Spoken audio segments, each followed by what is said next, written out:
सभी का टीची मंत्र पर। तो आज हम शुभारंभ करने जा रहे हैं यूपी टेट को लेकर। तो यूपी टेट का नोटिफिकेशन जैसे कि आप सभी जानते हैं कि आउट हो चुका है। आपका जनवरी 2026 में एग्जाम होने जा रहा है। तो यहाँ पर UP TET paper 1, UP TET paper 2 दोनों में जो है सीडीपी का सेक्शन रहता है, उसको आज जो है हम शुरू करने वाले हैं, जिसमें हम डिस्कस करेंगे यूपी टेट पेपर 1 23 जनवरी 2022 जो कि आपका लास्ट पेपर रहा था। तो यहाँ पर पेपर 1 को देखकर पेपर 2 वाले जाएंगे नहीं, क्योंकि ये आपके लिए भी इक्वल इंपॉर्टेंट रहने वाला है, क्योंकि क्वेश्चन क्या होते हैं, रिपीट होते रहते हैं। लेवल सेम है, बस क्वेश्चन का लेवल जो है अप डाउन होता रहता है, लेकिन फिर भी क्वेश्चन जो है आपके रिपीट होते हैं।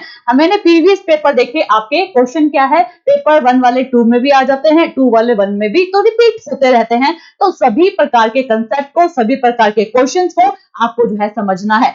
ऐसा नहीं है कि आज हम सिर्फ क्वेश्चन करेंगे, क्वेश्चन के अंदर जो है हम कंसेप्ट को भी समझने वाले हैं।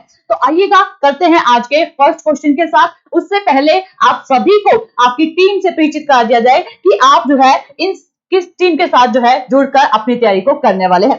तो देखिएगा यहाँ पर सीडीपी के लिए आप जो है मेरे साथ कनेक्ट होंगे, हिंदी के लिए कल्पना मैम के साथ, इंग्लिश के लिए आरती मैम के साथ, मैथ्स के लिए दीपक सर के साथ, ईवीएस के लिए पीडी सर के साथ, जीके जीएस एसएसटी के लिए आप जो है शुभम सर के साथ कनेक्ट होकर अपनी प्रिपरेशन को कर सकते हैं। तो सभी टीम के साथ जो है आपको डेली क्लासेस देखने को मिल जाएंगी। तो टीचिंग मंत्र पर जुड़कर आप अपनी प्रिपरेशन को स्टार्ट कर सकते हैं। चलिएगा स्टार्ट करते हैं आज का हमारा सेशन, जिसमें हम यूपी टेट पेपर 1 23 जनवरी 2022 का पेपर डिस्कस करेंगे, एक एक क्वेश्चन को समझेंगे और यहाँ पर कंसेप्ट को भी समझेंगे। जिसका जहां पर भी डाउट हो यहाँ पर कमेंट कर सकता है। आइए चलिएगा, तो पहला क्वेश्चन देखिए क्या कहता है, कोहलर नियमन में से किससे संबंधित है? अभिप्रेरणा के सिद्धांत से, अधिगम के सिद्धांत से, व्यक्तित्व के सिद्धांत से, या फिर विकास के सिद्धांत से? तो यहाँ पर मैं आपको बता दूं, जो आपके कोहलर थे, है ना, कोहलर ने कौन सी थ्योरी दी थी? इनसाइट लर्निंग थ्योरी दी थी। सूझबूझ का सिद्धांत दिया था, जो कि किसमें है? अधिगम के सिद्धांत में है। ठीक है जी, अधिगम के सिद्धांत में इन्होंने इनसाइट लर्निंग थ्योरी दी थी, जिसमें इन्होंने क्या कहा था कि बच्चे के अंदर जो है सूझ कैसे उत्पन्न होती है, इस पर जानने के लिए सबसे पहले इन्होंने जो है एक जानवर पर प्रयोग किया, और वो जानवर कौन था? चिंपैंजी, जो कि एक बंदर जैसे दिखने वाला जानवर है चिंपैंजी। इस पर जो है प्रयोग किया। एक चिंपैंजी को एक कमरे में बंद कर दिया, और कमरे में ऊपर जो है केले लटका दिए, और नीचे कमरे में क्या था? एक जो है डंडी पड़ी थी और छोटे छोटे बॉक्स रख दिए गए। तो वहां पर जो है बंदर को केले दिखते हैं, और केले दिखने के बाद जो है वो उछल कूद करता है कि मुझे किसी तरह से केले प्राप्त हो जाए, लेकिन बंदर केले तक नहीं पहुंच पाता है। फिर वो क्या करता है, उसको एक डंडा दिखाई देता है, वो डंडा उठाता है और डंडे की मदद से जो है केले को उतारने की कोशिश करता है, फिर भी उसका हाथ पूरे तरीके से केले के पास नहीं पहुंच पाता है। तो फिर बंदर क्या करता है, उसको जो है कमरे में इस तरह के बॉक्स पड़े हुए दिखाई देते हैं, जिनको जोड़ते हुए है ना, जिनको जोड़ते हुए बंदर क्या करता है, इन बॉक्स के ऊपर चढ़ता है और फिर डंडी के साथ अपने जो है केलों को उतारते हुए खाता है। ठीक है, तो यहाँ पर जो है क्या हुआ था, पहले डंडे के साथ नहीं हुआ तो बंदर बैठ जाता है कि अब मुझे क्या करना चाहिए। अचानक से एक सूझ उत्पन्न होती है दिमाग में, फिर वो ये कार्य करता है बॉक्स वाला कि बॉक्स को जोड़ते हुए इनके ऊपर चढ़कर जो है मैं केले को उतार सकता हूं। तो यही तो कोहलर देखना चाहता था कि कैसे जो है बच्चा कार्य करता है। तो इसी पर जो है प्रयोग उन्होंने सबसे पहले चिंपैंजी पर करा, जहां पर दिखाया गया कि अचानक सूझ से भी जो है कार्य हो सकता है। ठीक है, तो यहाँ पर कोहलर पर प्रयोग किया था, जिसमें इनसाइट लर्निंग थ्योरी जो है इन्होंने दी थी कोहलर के द्वारा। अधिगम के सिद्धांत में जो है ये थ्योरी दी गई थी। तो यहाँ पर अब आप समझ गए होंगे आंसर कि राइट आंसर क्या होगा, अधिगम का सिद्धांत। पूरी थ्योरी को करेंगे हम। ठीक है जी, पहले हम पीवाईक्यू देख रहे हैं कि किस प्रकार के क्वेश्चन पूछ रहा है, उन्हीं को आधार बनाते हुए अब जो है हम थ्योरी को करने वाले हैं। कल मैंने आपको जो है सिलेबस डिस्कस किया था, और उसमें मैंने बता दिया था कि हमारे टॉपिक किस सीक्वेंस में चलने वाले हैं। आप उस तरह से कनेक्ट होकर मेरे साथ जो है जुड़ सकते हैं। ठीक है, चलिएगा सेकंड क्वेश्चन देखिएगा। चलिए एक क्वेश्चन और यहाँ पर बता दिया गया है, इनसाइट लर्निंग थ्योरी किसने दी थी? कोहलर ने दी थी। कोहलर क्या थे? गेस्टाल्टवादी थे। और गेस्टाल्टवादी इनके साथ और कौन कौन जुड़े हुए हैं इनके बारे में भी बताया गया है। देखिए, मैक्स वर्दीमर ये भी गेस्टाल्टवादी हैं, वोल्फगैंग कोहलर ये भी गेस्टाल्टवादी हैं, कुर्ट कोफका ये भी गेस्टाल्टवादी हैं और कुर्ट लेविन ये भी क्या है? गेस्टाल्टवादी हैं। लेकिन इन पर ज्यादा काम किसने किया था? कोहलर ने किया था। और कोहलर के साथ कौन जुड़े थे? कोफका। ठीक है, कोहलर के साथ कोफका ने जुड़कर जो है इस थ्योरी पे प्रयोग किया था। ठीक है, बाकी ये सभी क्या है? गेस्टाल्टवादी हैं।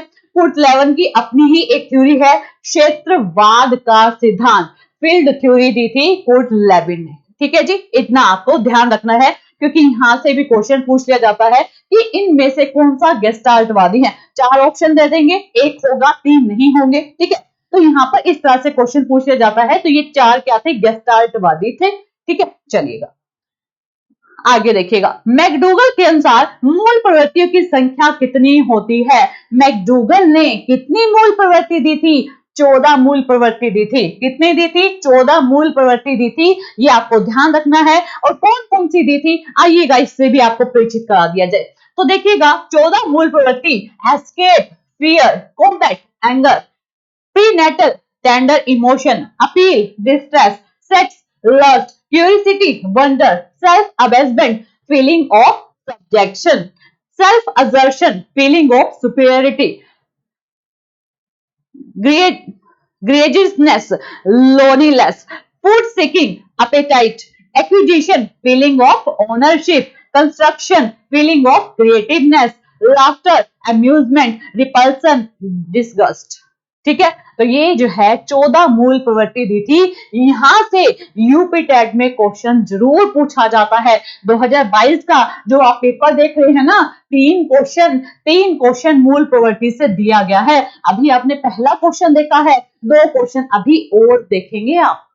ठीक है, तो देख लीजिए कितना इंपॉर्टेंट है ये मूल प्रवृत्तियों वाला टॉपिक, जो कि मैकडूगल ने दी थी 14 मूल प्रवृत्ति। यहां से क्वेश्चन अभी तो सिंपल पूछा गया है, लेकिन क्वेश्चन किस तरीके से और पूछ लेता है, कॉम्बैट किससे जुड़ा है। यहां से आपको 4 ऑप्शन दे देगा, एंगर, डिस्ट्रेस, लस्ट, वंडर। तो किससे जुड़ा है आप बता देंगे यहां पर कि एंगर से जुड़ा है। ठीक है जी, इस तरह से भी क्वेश्चन पूछ लिया जाता है। क्लियर है? तो ये 14 मूल प्रवृत्ति आपको पता होने चाहिए और ये इनके साथ कौन संबंध रखते हैं वो भी आपको पता होना चाहिए। चलिएगा आगे चलते हैं नेक्स्ट क्वेश्चन की ओर। तो यहां पर आपको आंसर क्लियर हो गया, 14 है ना। कितनी प्रवृत्तियां दी थी? 14 मूल प्रवृत्ति दी थी। तो जिनका आंसर ऑप्शन नंबर डी है, बिल्कुल सही जवाब है। ठीक है जी, ऑप्शन नंबर डी वाले यहां पर सभी सही हैं। चलिए नेक्स्ट क्वेश्चन देखते हैं। नेक्स्ट क्वेश्चन नंबर 3 आपका, मानसिक उद्वेलन प्रतिमान का प्रयोग निम्न में से किसके शिक्षण हेतु किया गया था?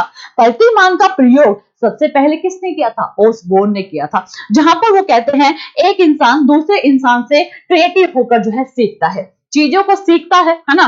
तो यहाँ पर निम्न में से किसके शिक्षण हेतु किया गया था? तो आपकी क्रिएटिविटी, सृजनात्मकता के उसमें जो है किया गया था। तो ऑप्शन नंबर क्या होगा? सी होगा। ठीक है जी, ऑप्शन नंबर क्या होगा?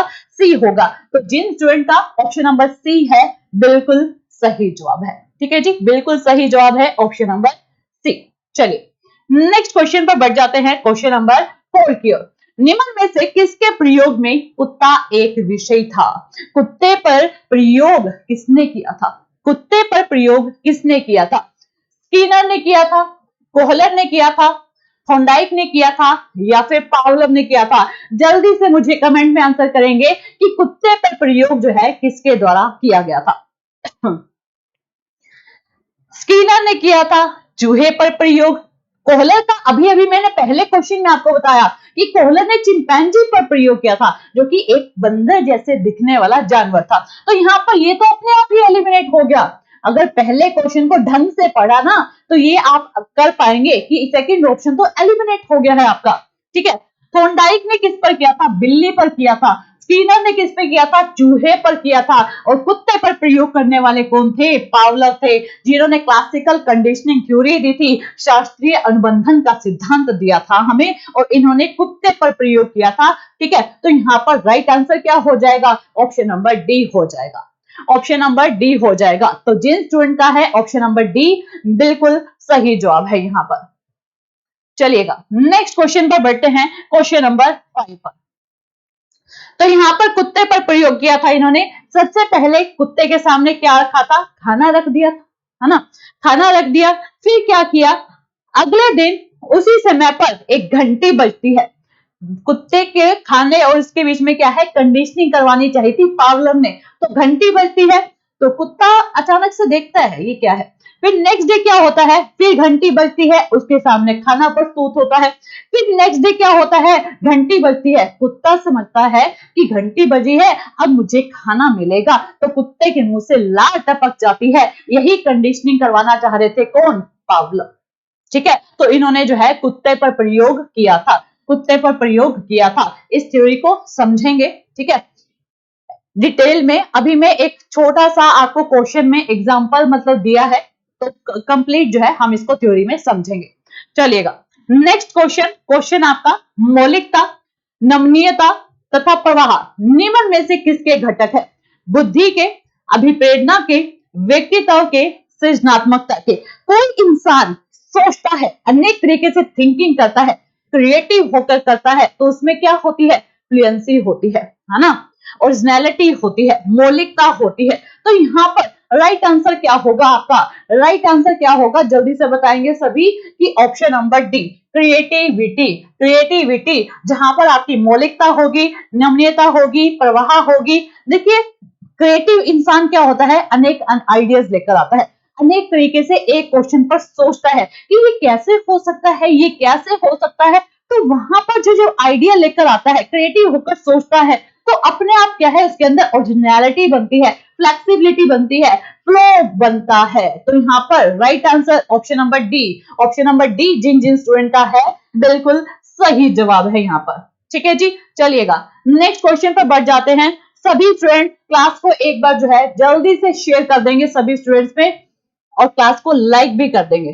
ठीक है जी, चलिएगा नेक्स्ट क्वेश्चन। अभी अभी मैंने आपको बताया था कि मूल प्रवृत्तियों से 3 क्वेश्चन पूछे गए हैं इस पेपर में। एक क्वेश्चन आपने देखा अभी कि मैकडूगल ने कितनी मूल प्रवृत्ति दी है। अब वही मूल प्रवृत्ति से क्वेश्चन आ चुका है कि युयुत्सा है क्या है, युयुत्सा क्या है। तो यहाँ पर देखिएगा इंस्टिंक्ट क्या है, सॉरी कॉम्बैक्ट क्या है। ठीक है, कॉम्बैक्ट क्या है। यहाँ पर देखिए मैंने 14 मूल प्रवृत्ति दिखाई थी आपको, तो यहाँ पर पूछ रहा है कि कॉम्बैक्ट क्या है। तो यहाँ पर ये देखिए दिया हुआ है कॉम्बैक्ट, युयुत्सा क्या है, ये आपकी क्या है, मूल प्रवृत्ति है जो कि मैकडूगल ने दी थी। क्या है ये, मूल प्रवृत्ति है जो कि आपकी मैकडूगल ने दी थी। मैकडूगल ने कितनी मूल प्रवृत्ति दी थी, 14 मूल प्रवृत्ति दी थी, याद रखिएगा। और 14 मूल प्रवृत्ति के नाम आपको पता होना चाहिए। ये 14 की 14 मूल प्रवृत्ति आपको जो है मैंने दिखा दी है, या तो स्क्रीनशॉट ले लीजिए या फिर क्लास के बाद आपको पीडीएफ मिल जाएगा टेलीग्राम चैनल टीचिंग मंत्रा टेलीग्राम। टेलीग्राम का लिंक आपको कमेंट में पिन कर दिया गया है, नीचे डिस्क्रिप्शन में भी मिल जाएगा। तो आप टेलीग्राम से जुड़कर ये क्लास का पूरा पीडीएफ पा सकते हैं। ठीक है जी, चलिएगा क्लास का पीडीएफ आपको टेलीग्राम पर भी और एप्लीकेशन के सेक्शन में भी मिल जाएगा, तो आप दोनों को ही ज्वाइन करके ये पीडीएफ प्राप्त कर सकते हैं। चलिए, लेकिन नेक्स्ट क्लास में यहां से मैं क्वेश्चन जरूर बनाकर आऊंगी। ठीक है, कि आपकी 14 की 14 मूल प्रवृत्तियां मुझे आपको लर्न करवानी है। तो नेक्स्ट क्लास में यहां से क्वेश्चन आपका अनेक तरीके से पूछा जाएगा, तो आप इस चीज के लिए प्रिपेयर रहेंगे। और आज आपका होमवर्क भी यही रहेगा कि आप जो है 14 की 14 मूल प्रवृत्ति लर्न जरूर करेंगे। ठीक है जी, चलिए नेक्स्ट क्वेश्चन, क्वेश्चन नंबर 7। बालकों के सामाजिक विकास को प्रभावित करने वाले तत्व कौन से हैं? आर्थिक तत्व, वंशानुगत तत्व, शारीरिक तत्व, सामाजिक परिवेश जन्य तत्व। क्वेश्चन को अगर समझो ना आसानी से तो आंसर खुद ब खुद बोल रहा है। बालकों के सामाजिक विकास की बात कर रहा है, सामाजिक विकास की बात कर रहा है, तो वो आपका सामाजिक परिवेश में ही तो मिलेगा, सामाजिक परिवेश में ही तो मिलेगा। तो सामाजिक परिवेश जन्य तत्व जो है होगा। तो राइट आंसर क्या हो गया, ऑप्शन नंबर डी हो गया। क्या हो गया, ऑप्शन नंबर डी हो गया। तो जिन स्टूडेंट का है ऑप्शन नंबर डी बिल्कुल सही जवाब है यहाँ पर। ठीक है जी, चलिएगा नेक्स्ट क्वेश्चन पर बढ़े। क्लियर है इतना सभी को, क्लियर है तो एक थम्स अप जरूर करें सभी यहाँ पर। चलिए नेक्स्ट क्वेश्चन पर बढ़ जाते हैं। Next question number 8। शारीरिक विकास का एक प्रमुख नियम निम्न में से कौन सा है? मानसिक विकास से भिन्नता का नियम, कल्पना और संवेगात्मक विकास के संबंध का नियम, द्रुतगामी विकास का नियम या फिर अनियमित विकास का नियम। कहता है कि शारीरिक विकास का एक प्रमुख नियम में से जो है कौन सा है जो कि आपके शारीरिक से रिलेटेड है। शारीरिक में क्या होता है? आपकी वृद्धि और विकास होता है, जहां पर आपकी लंबाई और आपकी चौड़ाई यही मापा जाता है ना। यही तो होता है आपके शारीरिक विकास में। तो यहाँ पर जो है क्या होगा राइट आंसर कि आपका जो है द्रुतगामी विकास का नियम, कि आपका जो है रैपिडली ग्रोथ हो रही है ना, ग्रोथ से रिलेटेड है ये आपके। तो फिर यहाँ पर ग्रोथ, सिर्फ ग्रोथ ही क्या होती है आपकी शारीरिक से रिलेटेड होती है, वृद्धि ही रिलेटेड होती है, जहां पर आपकी हाइट और आपकी चौड़ाई, ठीक है, ये दोनों ही क्या है, दोनों ही क्या होती हैं, कनेक्ट होती हैं। चलिएगा, तो ऑप्शन नंबर सी जिन जिन स्टूडेंट का है बिल्कुल सही जवाब है। चलिए नेक्स्ट क्वेश्चन पर बढ़ते हैं। Next question number 9। निम्नलिखित में से कौन सा विकास का सिद्धांत नहीं है? क्या कहता है? कौन सा सिद्धांत नहीं है, इस पर पूछ रहा है। नोट को फोकस करते हुए आपको आंसर करना है कि नहीं के लिए पूछ रहा है। अनुकूलित प्रत्यावर्तन सिद्धांत, समान प्रतिमान का सिद्धांत, परस्पर संबंध का सिद्धांत या फिर निरंतर विकास का सिद्धांत। तो यहाँ पर आपको बताना है कौन सा विकास का सिद्धांत नहीं है। 11 प्रिंसिपल हैं आपके, 11 प्रिंसिपल पूछ रहा है कि 4 ऑप्शन हैं, इनमें से कौन सा नहीं है। तो देखिएगा यहाँ पर 11 प्रिंसिपल पहले कौन से हैं। पहला है आपका निरंतरता का सिद्धांत, दूसरा है व्यक्तिगतता का सिद्धांत, थर्ड है परिमार्जिता का सिद्धांत, समान प्रतिरूप का सिद्धांत, सामान्य से विशिष्ट का सिद्धांत, पर निर्भरता से आत्मनिर्भरता का सिद्धांत, अहम केंद्रता से पर केंद्रिता का सिद्धांत, चक्रीय प्रगति का सिद्धांत, संचय एवं पुनरावृत्ति का सिद्धांत, वंशानुक्रम एवं वातावरण की अनुक्रिया का सिद्धांत और निश्चित एवं पूर्व कथनीय विकास का सिद्धांत। तो ये आपके जो है 11 प्रिंसिपल है जिनको हम क्लास में डिटेल में समझने वाले हैं। अब यहाँ पर आंसर क्या करना है आपको कि यहाँ पर कौन सा नहीं है, कौन सा नहीं है। तो आपका अनुकूलित प्रत्यावर्तन सिद्धांत कोई भी नहीं है, ठीक है जी। बाकी सभी हैं, समान प्रतिमान का, परस्पर संबंध का, निरंतर विकास का सिद्धांत, ये तीनों ही हैं, लेकिन अनुकूलित प्रत्यावर्तन सिद्धांत कोई भी नहीं है। तो यहाँ पर राइट आंसर क्या हो जाता है? ऑप्शन नंबर ए हो जाता है। तो ऑप्शन नंबर ए जिनका है बिल्कुल सही जवाब है, ठीक है जी। क्लियर है सभी को? तो ये 11 प्रिंसिपल करेंगे हम, ठीक है, हम 11 प्रिंसिपल को करने वाले हैं जब हम ग्रोथ एंड डेवलपमेंट का टॉपिक करेंगे, तो वहां पर डिटेल में आप सभी 11 प्रिंसिपल को समझेंगे। चलिएगा नेक्स्ट क्वेश्चन नंबर 10। विकास के परिणाम स्वरूप नवीन विशेषताएं और नवीन योग्यताएं प्रकट होती हैं। यह कथन जो है किसके द्वारा दिया गया है? बताएंगे जल्दी।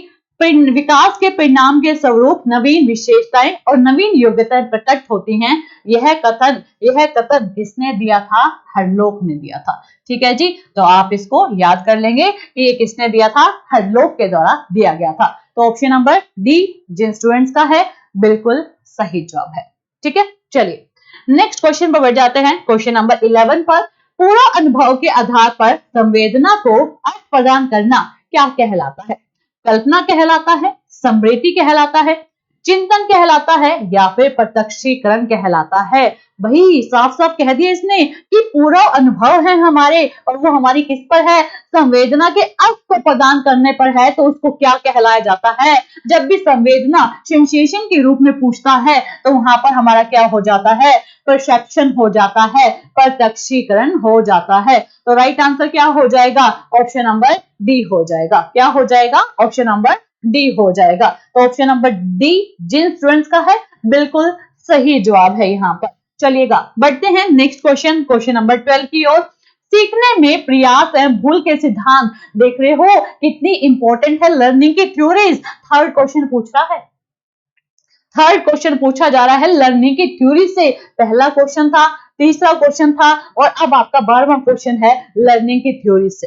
एक आपका मूल प्रवृत्तियों से 3 क्वेश्चन पूछे गए हैं, लर्निंग थ्योरी से ये 3rd क्वेश्चन पूछा जा रहा है। ठीक है, तो दोनों ही देख लीजिएगा कितने इंपॉर्टेंट है। तो इन सभी थ्योरीज को आपको जो है डिटेल में समझना है आसान भाषा में मेरे साथ जुड़कर। तो डेली मेरे साथ आप जुड़ेंगे दोपहर को 3 बजे। ठीक है, चलिएगा आगे देखिए क्वेश्चन क्या है। सीखने का प्रयास एवं भूल का सिद्धांत किसने दिया है? जल्दी से बताएंगे। प्रयास और भूल का सिद्धांत जहां पर बिल्ली पर प्रयोग किया गया था, और बिल्ली पर प्रयोग करने वाले कौन थे? हमारे थॉर्नडाइक थे। ठीक है जी, कौन थे? थॉर्नडाइक थे। कोहलर ने कौन सी दी थी? सूझबूझ का सिद्धांत। पहले ही क्वेश्चन में बताया था सूझबूझ का सिद्धांत किसने दिया था? कोहलर ने दिया था। और कोहलर ही कौन है? गेस्टाल्टवादी हैं। गेस्टाल्टवादी 4 नेम बताए थे आपको मैंने, कोहलर, कोफका, वर्दीमर और आपका कुर्ट लेविन। ठीक है जी, ये 4 गेस्टाल्टवादी हैं। पावलर ने क्या दी थी? क्लासिकल कंडीशनिंग थ्योरी दी थी, शास्त्रीय अनुबंधन का सिद्धांत दिया था। तो यहाँ पर प्रयास और भूल का सिद्धांत देने वाले कौन है? हमारे थॉर्नडाइक हैं। तो option number C, option number C बिल्कुल सही जवाब है। तो जिन स्टूडेंट का सी ऑप्शन है बिल्कुल सही है।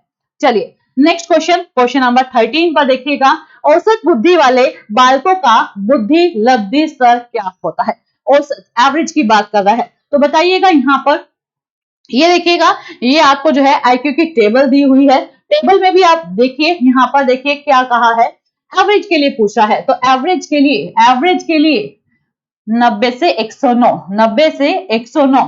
तो जब हम इंटेलिजेंसी समझेंगे उसमें ये पूरी टेबल को एक्सप्लेन करूंगी मैं। ठीक है, बाकी ये टेबल यहाँ पर मैंने लगा दी थी आपको ताकि इजी हो जाए। ठीक है, 90 से 109 आपके वाले बच्चे को क्या कहते हैं? एवरेज।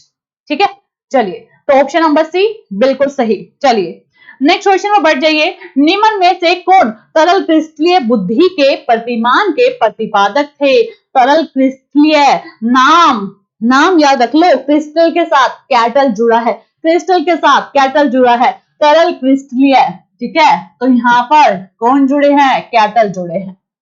ठीक है जी, इस तरीके से कनेक्ट करके याद कर लिया करो। बाकी थ्योरी में भी मैं आपको इसी आसान भाषा में समझाने वाली हूँ, कनेक्ट करके आपके दिमाग में सभी चीजें रखने वाली हूँ। ठीक है, चलिए नेक्स्ट क्वेश्चन चलते हैं। तो ऑप्शन नंबर ए सही जवाब है जिनका भी है। नेक्स्ट देखिएगा क्या है, क्रिया प्रस्तुत अधिगम सिद्धांत। 4th क्वेश्चन लर्निंग थ्योरी से। ठीक है, 4th क्वेश्चन पूछ रहा है लर्निंग थ्योरी से।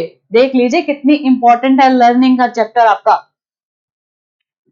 क्रिया प्रस्तुत अधिगम का सिद्धांत किसने दिया है? जल्दी से बताइए। अभी अभी मैंने आपको बताया था थॉर्नडाइक ने क्या दिया था? प्रयास और भूल का सिद्धांत। तो ये तो हो ही नहीं सकता, है ना। तो बाकी बताइए जल्दी से क्या होगा। हल ने क्या दिया था? रिइंफोर्समेंट थ्योरी दी थी। पुलर बर्ग का सिद्धांत दिया था, तो ये भी नहीं होगा, है ना। तो यहाँ पर स्कीनर ने दिया था क्रिया प्रस्तुत अधिगम का सिद्धांत, जिन्होंने चूहे पर प्रयोग किया था स्कीनर ने किया था। किसने किया था? स्कीनर ने किया था। ठीक है जी, तो समझ गए यहाँ पर, जल्दी से बताएंगे।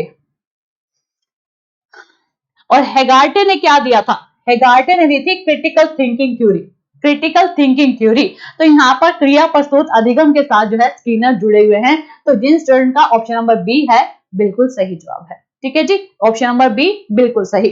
नेक्स्ट क्वेश्चन, तो यहाँ पर स्कीनर ने चूहे पर प्रयोग किया था। चूहे को जो है एक पिंजरे में बंद कर दिया जाता है, जिसमें क्या है, यहाँ पर एक प्लेट रख दी जाती है करंट की, है ना, और बाहर रख दिया जाता है खाना। जैसे ही यहाँ पर ये इस पर क्लिक करता है तो उसको क्या लगता है? करंट लगता है। अब वो देखता है कि मैं खाने की तरफ जो है कैसे पहुंचू। जैसे ही मैं यहाँ कनेक्ट कर रहा हूँ और मुझे जो है करंट लग रहा है ना, तो अचानक से क्या होता है, यहाँ पर ना रखने की बजाय खटके पर पैर चला जाता है और खटके खुल जाता है और ये चूहा जो है खाने की तरफ पहुंच जाता है। ठीक है, बाकी थ्योरी में डिटेल में इसको समझेंगे। तो ये जो है किसने दिया था? स्कीनर ने दिया था, चूहे पर प्रयोग करके सिद्धांत, आपका क्रिया प्रस्तुत अनुबंधन सिद्धांत। ठीक है, चलिए नेक्स्ट क्वेश्चन आपका, ब्लूप्रिंट निम्न में से किसका महत्वपूर्ण घटक है?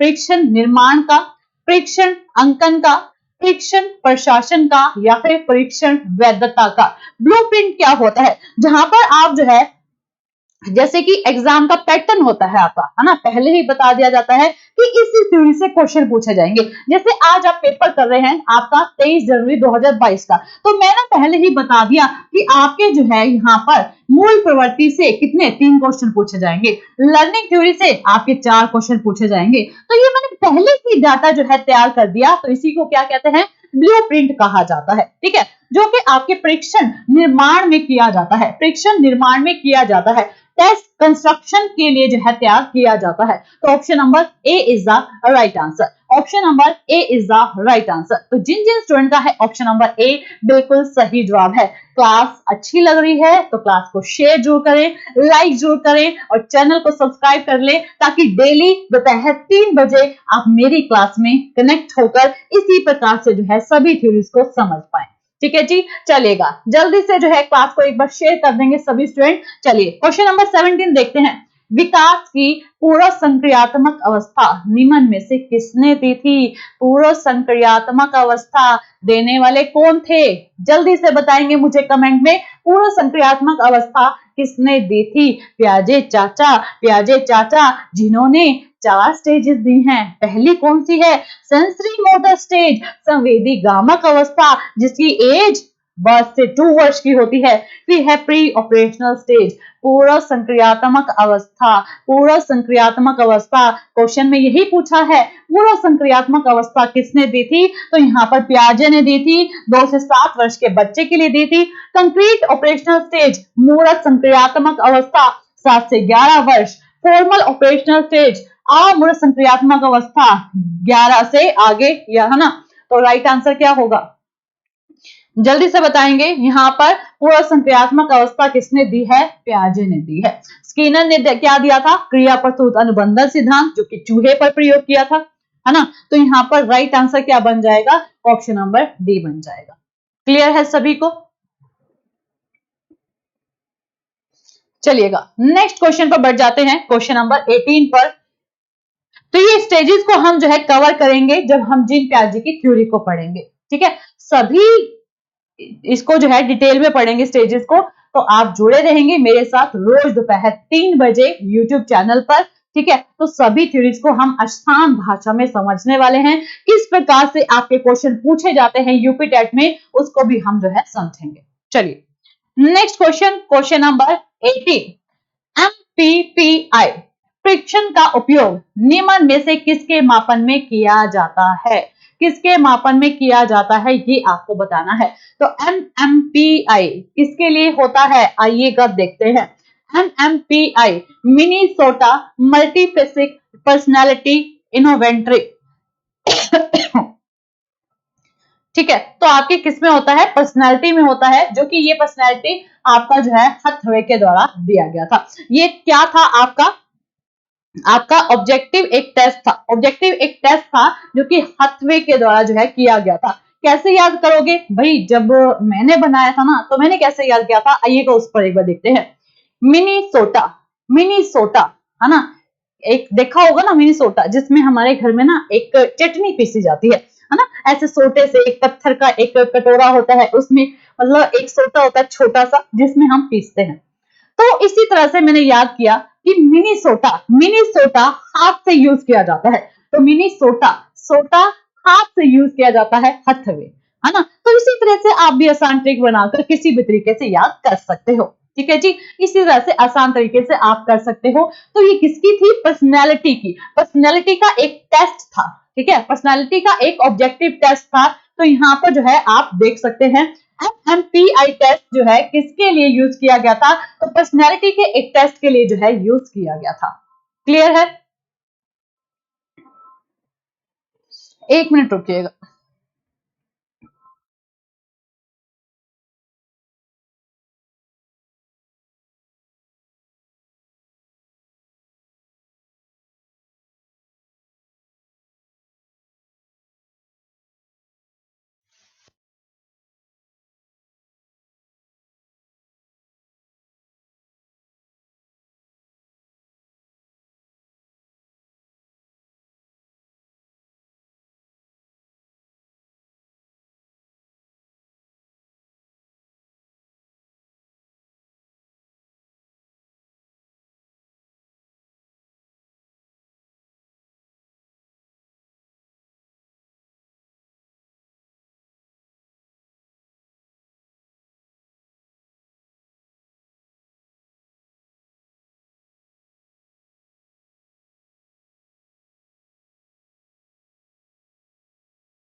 चलिएगा, तो स्टार्ट करते हैं हमारी क्लास को। आगे देखते हैं क्वेश्चन नंबर 19। 19 क्वेश्चन क्या है आपका, अधिगम हेतु निम्न में से क्या सर्वाधिक आवश्यक है।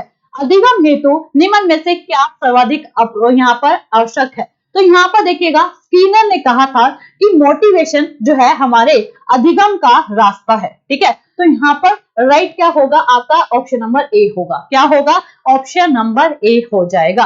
तो जिन जिन स्टूडेंट का है ऑप्शन नंबर ए बिल्कुल सही जवाब है। ठीक है, अधिगम के लिए जो है पहले आपको मोटिवेट होना जरूरी है। अगर आप कुछ सीखना चाह रहे हैं तो उसके लिए सबसे पहले मोटिवेट आप होइए। ठीक है, तो यहाँ पर राइट आंसर ऑप्शन नंबर ए हो जाएगा।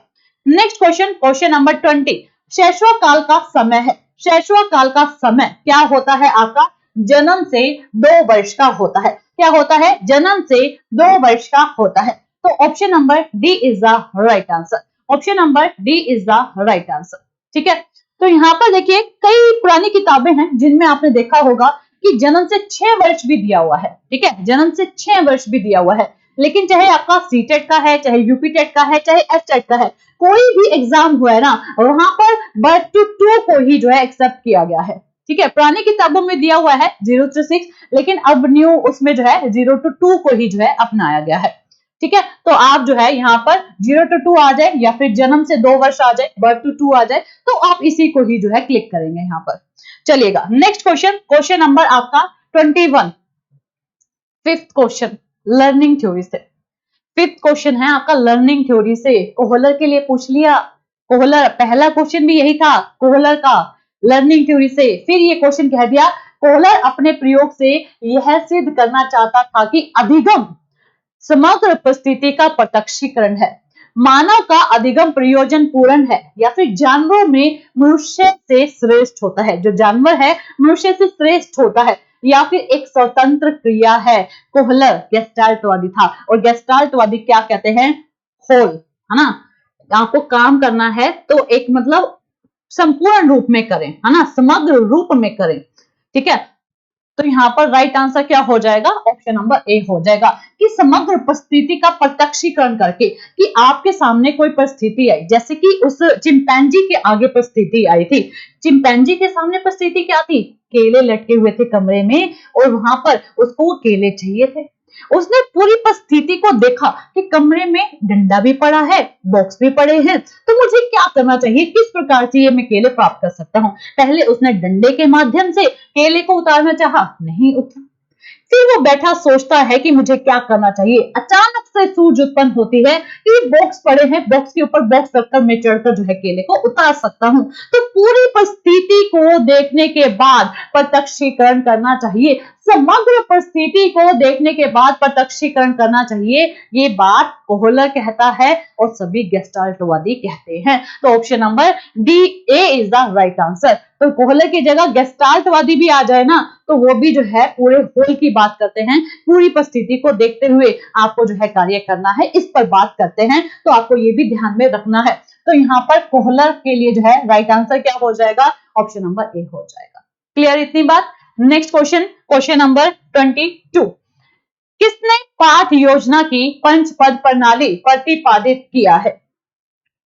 पंच पद प्रणाली लेसन प्लानिंग पर बात किसने की है। तो लेसन प्लानिंग पर बात करने वाले कौन है, हमारे हर्बर्ट हैं। कौन है, हर्बर्ट हैं। तो आपको ये याद रखना है, क्वेश्चन फैक्ट बेस्ड क्वेश्चन है। ठीक है, फैक्ट बेस्ड क्वेश्चन है, तो ऑप्शन नंबर डी राइट है। तो जिन स्टूडेंट का है ऑप्शन नंबर डी बिल्कुल सही जवाब है। चलिए नेक्स्ट क्वेश्चन, क्वेश्चन नंबर 23। निम्नलिखित में से ग्रंथियों के आधार पर व्यक्तित्व के विभिन्न प्रकारों की चर्चा किसने की है। किसके आधार पर पूछा है, ध्यान से पढ़िए फिर आंसर कीजिए। ग्रंथियों के आधार पर पूछ रहा है कि ग्रंथियों के आधार पर व्यक्तित्व के प्रकारों की चर्चा जो है किसने की है। जल्दी से बताएंगे, व्यक्तित्व के प्रकार पर जो है ग्रंथियों के आधार पर व्यक्तित्व के विभिन्न प्रकार किसने दिए हैं। क्रैशमर ने किस पर दिए थे, शारीरिक संरचना के आधार पर दिए थे। स्प्रेंजर ने किस पर दिए थे, यहाँ पर सामाजिक गुणों के आधार पर दिए थे। कैनन और जुंग ने क्या किया था, यहाँ पर मानसिक गुणों के आधार पर या फिर मनोवैज्ञानिक गुणों के आधार पर। जुंग जो है दोनों से संबंधित है, मानसिक गुणों के आधार पर या फिर मनोवैज्ञानिक गुणों के आधार पर। तो यहाँ पर जुंग आ जाते हैं। लेकिन ग्रंथियों के आधार पर कौन जुड़े हैं, यहाँ पर कैनन जुड़े हैं। कौन जुड़े हैं, कैनन जुड़े हैं। तो option number C is the right answer. Option number C is the right answer. सभी प्रकार इनके जो है सभी प्रकारों को डिस्कस करेंगे हम जब थ्योरी करेंगे, ठीक है। तो जब हम यहाँ पर थ्योरी करेंगे पर्सनैलिटी की, तब हम जो है इसको डिस्कस करेंगे। तो जुड़े रहेंगे रोज दोपहर 3 बजे मेरे साथ टीचिंग मंत्रा यूट्यूब चैनल पर, ओके।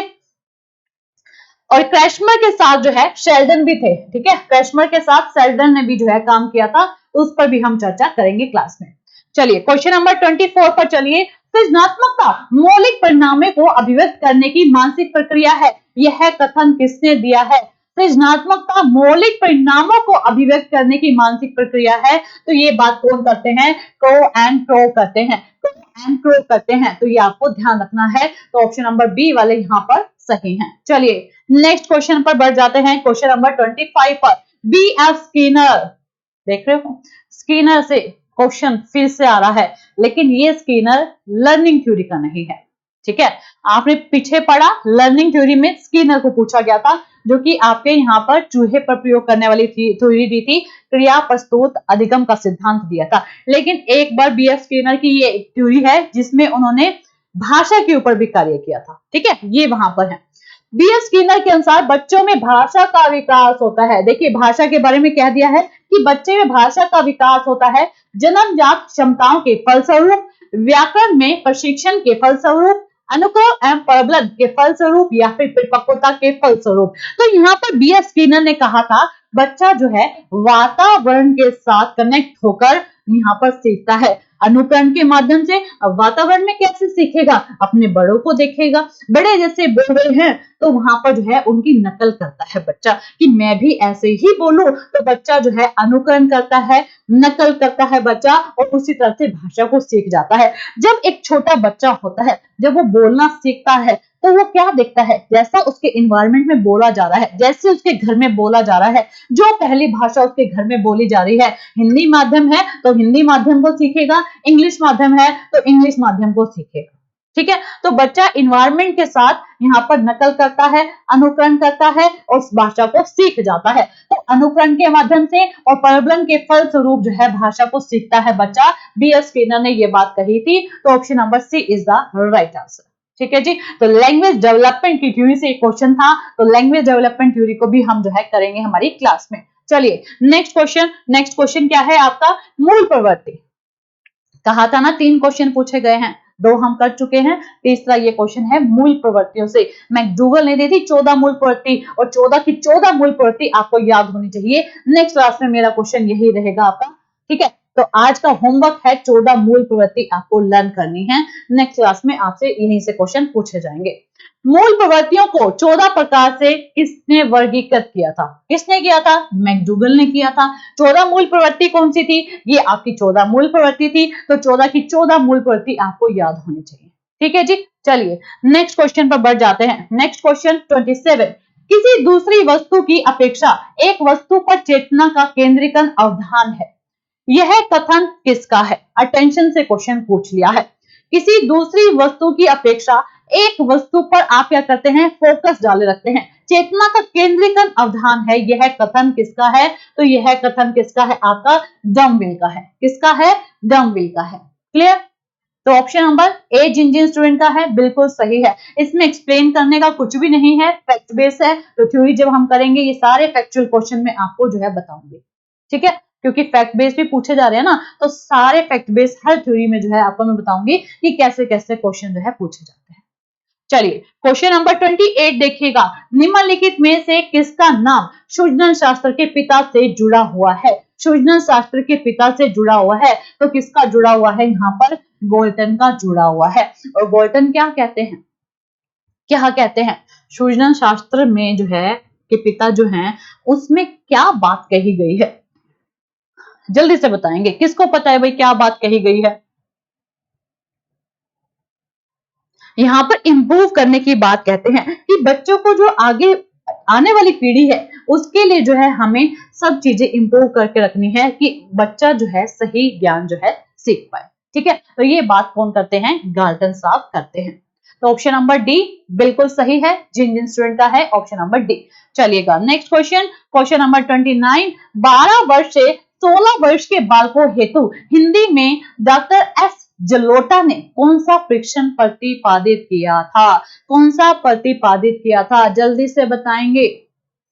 बुद्धि में किया हुआ है ये टेस्ट, ठीक है जी, बुद्धि में किया है और ये आपका शाब्दिक बुद्धि परीक्षण में किया गया था डॉक्टर एस जलोटा का, ठीक है, जिसमें आपका क्या है, आपका साधारण मानसिक योग्यता परीक्षण आता है, ठीक है, कौन सा आता है, साधारण मानसिक योग्यता परीक्षण वाला टेस्ट जो है आता है, ठीक है।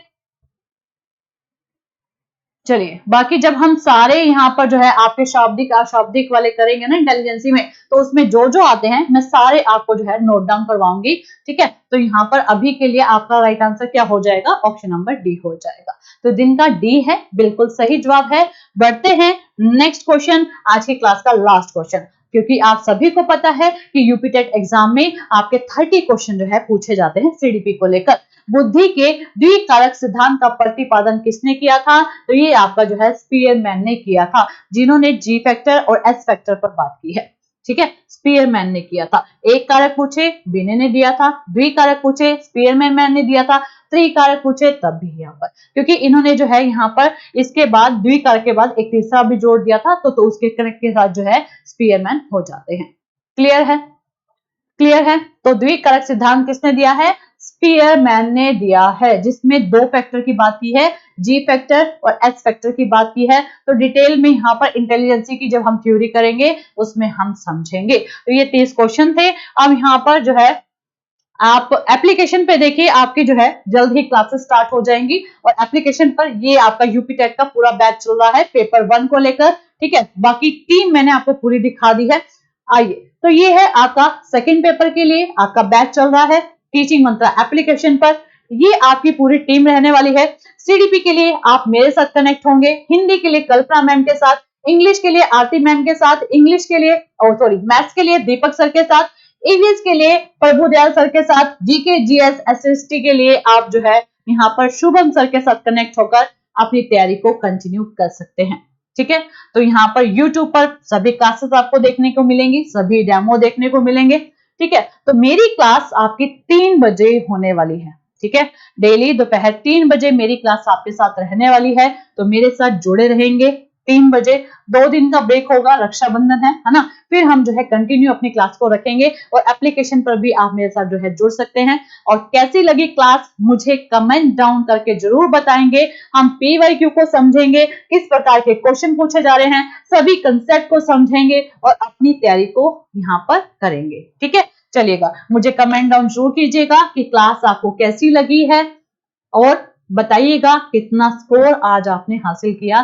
30 क्वेश्चन थे, 30 में से कितने आपके सही रहे, ताकि मुझे भी पता हो कि आपका लेवल कहां तक है, उसी के अकॉर्डिंग जो है हमें आगे प्रिपरेशन करनी है, ठीक है। तो आज की क्लास में इतना ही, मिलेंगे नेक्स्ट क्लास में। Thank you so much.